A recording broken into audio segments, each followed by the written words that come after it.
मेरे बच्चे, आज मैं तुम्हारे समक्ष बहुत ही ज़रूरी बात करने आई हूँ, क्योंकि ऐसा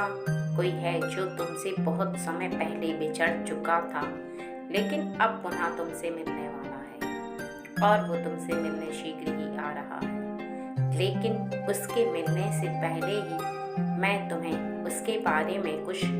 बताना चाहती हूँ और तुम्हें हर बात से अवगत कराना चाहती हूँ, क्योंकि कुछ ऐसा कारण है जिसकी वजह से वो तुम्हारे निकट आ रहा है और उस कारण को जान लेना तुम्हारे लिए बहुत ज़्यादा ज़रूरी है। और यही कारणवश आज मैं सभी कार्यों को छोड़कर तुम्हारे पास आई हूँ, क्योंकि मैं चाहती हूँ कि तुम उसके आने से पहले कुछ खास बातों को जान लो और उन्हें ध्यान रखो। क्योंकि जब कोई व्यक्ति हो या कोई शक्ति या कोई भी ऐसा जो चला जाता है किसी के जीवन से, तो पुनः आने का कुछ मुख्य कारण होता है। और वो कारण क्या होता है ये जान लेना हर व्यक्ति के लिए ज़रूरी है। यदि व्यक्ति उस कारण को जान ले कि वह क्यों वापस आ रहा है, तो उसके जीवन में निश्चित ही जो परिवर्तन होने वाला है वो रुक जाता है। क्योंकि कई बार किसी के आने से जीवन में अच्छा परिवर्तन भी होता है और कई बार कुछ ऐसा परिवर्तन होता है जिसको देखकर तुम भयभीत हो जाते हो। और यदि तुम्हें पहले से ज्ञात हो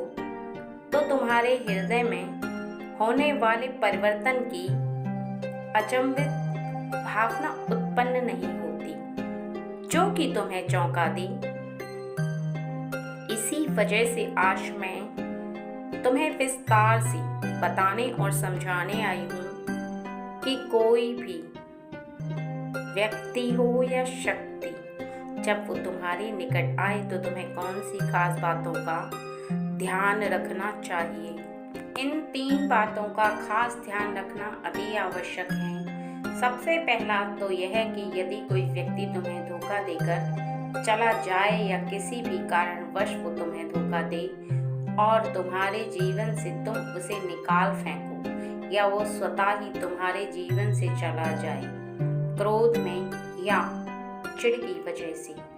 ये तुम्हें सोचना होगा कि वो व्यक्ति यदि तुम्हें धोखा देकर गया है और तुम्हारे जीवन में पुनः आना चाहता है, तो इस बात को भली भांति समझ लो कि जो व्यक्ति धोखा देकर गया है विश्वास के पात्र नहीं है और धोखा देने वाला व्यक्ति पुनः भी धोखा दे सकता है। इसलिए यदि तुम्हारे जीवन में कोई ऐसा व्यक्ति प्रवेश करे तो निश्चित ही तुम्हें उस पर नजर रखनी होगी और इस बात को भी समझना होगा कि किसी भी व्यक्ति के पुनः आने का कारण भी कुछ बहुत बड़ा है। इसी वजह से वह व्यक्ति तुम्हारे जीवन में पुनः आ रहा है और तुम उससे सावधान रहो। यही तुम्हारी जीवन की सुरक्षा के लिए अत्यंत आवश्यक है, क्योंकि ऐसा व्यक्ति पुनः तुम्हें धोखा दे या तुम्हारे ऊपर अपघात करे, इसमें कोई बहुत बड़ा दुराई नहीं। क्योंकि जीवन में कोई भी ऐसा व्यक्ति जब किसी के जीवन को तहस नहस करने का सोचता है और वो ऐसे कुछ कार्य करता है जिससे कि वह भयभीत नहीं होता और ना ही वह इस बात को सोचता है कि किसी के ऊपर उसका कार्य किया हुआ क्या प्रभाव डालेगा, क्योंकि वह केवल अपने ही स्वार्थ में रहता है। उसे अपने जीवन से मतलब होता है, किसी को कोई नुकसान पहुंचे, किसी की अच्छाई हो या ना हो, इससे उसको कोई मतलब नहीं होता। लेकिन ऐसा व्यक्ति किसी के जीवन के लिए एक बहुत बड़ा खतरा बन जाता है। साधारण सा व्यक्ति जो कि भोला भाला हो और ऐसे छलिया व्यक्ति के जीवन में आने पर वह उसके हाथों ठगा भी जा सकता है। इसलिए तुम इस बात को भली भांति स्मरण रखो कि यदि तुम्हारे जीवन में ऐसा कोई व्यक्ति पुनः आए तो तुम उस पर कदापि विश्वास मत करना और इस बात का भी ध्यान रखना कि हर व्यक्ति के लिए यह बात लागू नहीं होती, क्योंकि यह संदेश केवल मैंने उन बच्चों के लिए भेजा है जिनके जीवन में ऐसा कुछ हो रहा है या होने वाला है, क्योंकि सभी के जीवन में यह संभव नहीं। कुछ खास बच्चों के लिए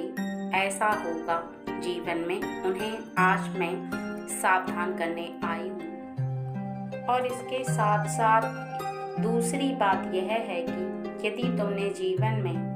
एक ऐसे समय को अपने हाथों से खो दिया था, अर्थात एक ऐसा मौका जिस मौके पर तुम किसी भी कार्य को कर सकते थे लेकिन तुमने नहीं किया, कहीं ना कहीं तुम्हारी किसी भी कमी की वजह से वो मौका तुम्हारे हाथ से निकल गया और वो मौका तुम्हें छोड़कर चला गया। तुम बिलबिलाते परेशान रहे लेकिन वो मौका तुम्हें शीघ्र ही प्राप्त नहीं हुआ, क्योंकि जो अवसर होते हैं वो कभी कभी किसी इंसान के करीब आते हैं और जो व्यक्ति इन अवसरों का लाभ नहीं उठा पाता है वो जीवन में बहुत ज्यादा आगे चलकर पछताता है, क्योंकि अवसर बार बार प्राप्त नहीं होते, वो केवल कुछ समय के लिए ही व्यक्ति के निकट आते हैं और फिर उस व्यक्ति के फायदा या लाभ न उठाने के पश्चात वह उसके हाथ से निश्चित ही निकल जाते हैं। लेकिन बुद्धिमान व्यक्ति इन अवसरों को कभी भी खाली नहीं जाने देता, इसका भरपूर लाभ उठाता है और वो अपने उस कार्य को करके निकल जाता है जिसको वो करना चाहता है, क्योंकि सच तो यह है कि बुद्धिमान व्यक्ति और एक ऐसा ही अवसर तुम्हारे निकट शीघ्र ही आने वाला है जो अवसर तुम्हारे हाथों से काफी समय पहले निकल चुका है, अर्थात जिस अवसर को तुम्हारे समक्ष आने के पश्चात भी तुम उसका लाभ नहीं उठा पाए थे और जानबूझकर कहीं ना कहीं तुम्हारी कोई ऐसी गलती हो गई जिसकी वजह से वह अवसर तुम्हारे हाथों से निकल गया, लेकिन वह अवसर फिर पुनः तुम्हारे निकट आ रहा है। लेकिन तुम्हें बिल्कुल से लापरवाही ना तो करनी है और ना ही तुम्हें ढील डालनी है, बल्कि तुम्हें सावधान रहना है और सतर्क रहना है, उसका पूरा लाभ उठाना है, क्योंकि यह अवसर तुम्हारे लिए आखिरी अवसर होगा और इस अवसर का यदि तुमने भरपूर लाभ नहीं उठा पाया तो ऐसा अवसर तुम्हें पुनः शीघ्र ही प्राप्त नहीं होगा। इस बात को तुम स्मरण रखना और कदापि भूलना मत। तुम बस इस बात को सोचो कि यदि तुम्हारे निकट कोई अवसर आ रहा है तो वह शीघ्र ही इसलिए आ रहा है क्योंकि कोई दैवी शक्ति जो कि तुमसे अत्यंत प्रसन्न है और प्रसन्न होकर के तुम्हें वह अवसर प्रदान कर रही है, जिससे कि तुम उसका लाभ उठा करके अपने कार्य को बना पाओ और जो कार्य अभी तक तुम्हारा नहीं बना था उसके लिए तुमने जो प्रयास करके छोड़ दिया था उस प्रयास में कहीं ना कहीं कोई ऐसी कमी थी जो कि अब इस समय तुम्हें नहीं रखनी है, बल्कि पूरी मेहनत करनी है, पूरी बुद्धि का प्रयोग करना है और कहीं पर भी कोई कमी नहीं रखनी है। और तीसरी बात यह है कि तुम्हारी ही किसी गलती की वजह से तुम्हारा प्रेम तुमसे जब अलग हुआ तो तुमने इस बात का भाव ना तो पहचाना और ना ही समझा, क्योंकि एक इंसान ऐसा जो तुमसे बहुत प्रेम करने वाला था उसने तुमसे दूरी बना ली, अर्थात वैसे दूरी नहीं बनाई बल्कि हृदय से बनाई, क्योंकि जैसे ही तुम शीघ्र ही बड़े हुए तुमने अपनी मनमानी और कई बातों में अपनी कुछ ऐसी बातों को चलाना प्रारंभ कर दिया जिसमें कि तुमने उनकी अहमियत को समझा ही नहीं, और इसी वजह से तुम्हारे जीवन में तुम जो पछताने की वजह खुश हो मेरे बच्चे, तुम अभी भी उस बात को ना तो समझ पाए हो और ना ही समझ पा रहे हो। इस बात को समझो कि वो तुम्हारी माँ है जो कि तुमसे बहुत ज़्यादा प्रेम करती हैं। जिन बातों की वजह से तुम्हारी माँ के हृदय को बहुत ही ज़्यादा ठेस पहुँची, और कई बार हुआ है ऐसा मेरे बच्चे जहाँ पर तुम अपने आप को सही समझ रहे थे, तुम्हें ऐसा आभास हो रहा था कि तुम सही कर रहे हो, लेकिन फिर भी तुम कहीं ना कहीं किसी कारणवश अपनी माँ के हृदय को कष्ट पहुँचा रहे थे। कभी भी ऐसा नहीं करना चाहिए, क्योंकि किसी भी इंसान के जीवन में जब कोई व्यक्ति सबसे ज़्यादा महत्व रखता है तो उसे इस बात को नहीं भूलना चाहिए कि वो कभी भी ऐसे इंसान को कष्ट पहुँचाएगा तो निश्चित ही वो उसके जीवन से अर्थात जो उन दोनों का रिश्ता है उससे वह परे हो जाएगा, अर्थात वो रिश्ता हृदय से नहीं निभेगा और वो रिश्ता केवल दिखावे का रह जाएगा, क्योंकि तुमने ही अपनी माँ से इस रिश्ते में दूरी बनाने के लिए जो किया है उसमें गलती तुम्हारी है मेरे बच्चे। कहीं ना कहीं तुमने अपनी माँ की भावना को ठेस पहुँचाई है और इसी वजह से माँ तुमसे दूरी बना बैठी है। और तुम इस बात को भी हमेशा स्मरण रखो कि वो जन्म देने वाली माँ और मैं, हम दोनों ही तुम्हारे लिए समान हैं, क्योंकि तुम इस बात को सोचो कि जिसके द्वारा मैंने तुम्हें इस पृथ्वी पर भेजा है वो वही माँ है। उनकी कोख से तुमने जन्म लिया और उन्हीं के अंश हो तुम। यदि तुम इस बात को भूल गए हो तो तुम इस बात को स्मरण रखो कि जिस व्यक्ति की वजह से तुम इस धरती पर आए हो वो तुम्हारी माँ नहीं तो कौन है। मैंने तुम्हें इस पृथ्वी पर भेजा है, यह सत्य है, लेकिन क्या तुमने मुझे कभी भी देखा है?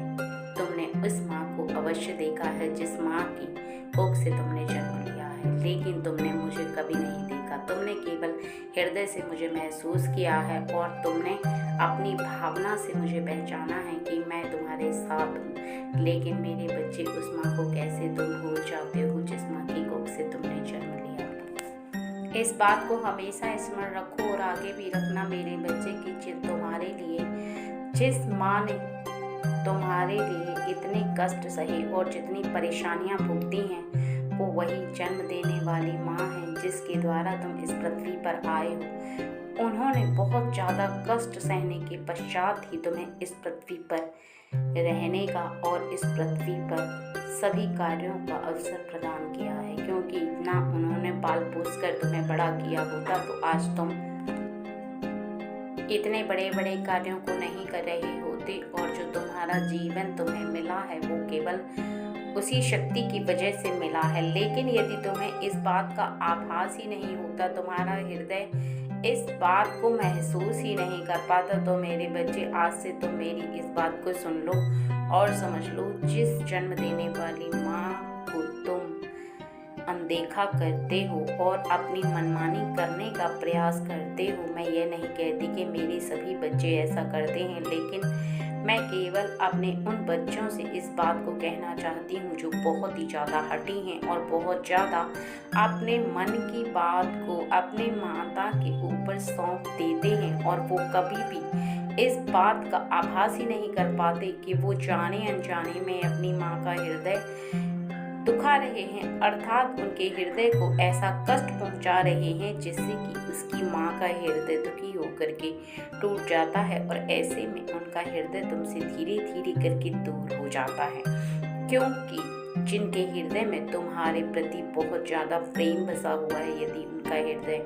तुम्हारी वजह से टूट जाता है तो वह दूर हो जाता है। अब उन्हें करीब लाने का अर्थात पुनः उनका हृदय इस प्रकार का आभास कर रहा है कि तुम कहीं ना कहीं कोई ऐसी गलती करने वाले हो जिसे उन्हें रोकना होगा, क्योंकि माँ का हृदय कहीं ना कहीं अपने बच्चे की फिक्र में लगा रहता है और कितना भी क्रोध आने पर या कितनी भी दुखन होने के पश्चात वह कभी भी अपने बच्चे को ना तो अकेला छोड़ सकती है और ना ही इस बात का आभास कर सकती है कि उसके बच्चे के साथ कुछ गलत। इसी वजह से वो तुम्हारे निकट आकर तुम्हें बचाना चाहती हैं और वो आ रही है। इसी वास्ते से तुम बहुत ज़्यादा सावधान रहो और उन्हें अपने निकट आने से बिल्कुल भी मत रोकना। यदि वो तुमसे कुछ कहती हैं, तुम्हें कुछ समझाती हैं, कोई ऐसी बात बताती हैं, तो तुम उनकी बात को बहुत ही ज़्यादा ध्यान से सुनना और समझना, क्योंकि यदि तुमने उनकी बात को सुनकर समझ लिया तो निश्चित ही मेरे बच्चे इस बात को समझ लो कि आने वाली हर परेशानी से तुम बच जाओगे। और यदि तुम उनकी बातों का उल्लंघन करोगे, उनकी बात को समझने के पश्चात भी ना समझी करोगे, तो इसमें गलती तुम्हारी ही होगी। की नहीं होगी। इसलिए तुम्हें बोली हुई बातों का ध्यान भी रखना है और ध्यान रख कर के आगे के कार्यों को करना है। इस बात को भी सोचना है कि तुम्हारी ऐसी किसी भी बात से तुम्हारी माँ का हृदय कभी दुखना नहीं चाहिए, अर्थात उनके हृदय को कभी भी कष्ट नहीं होना चाहिए।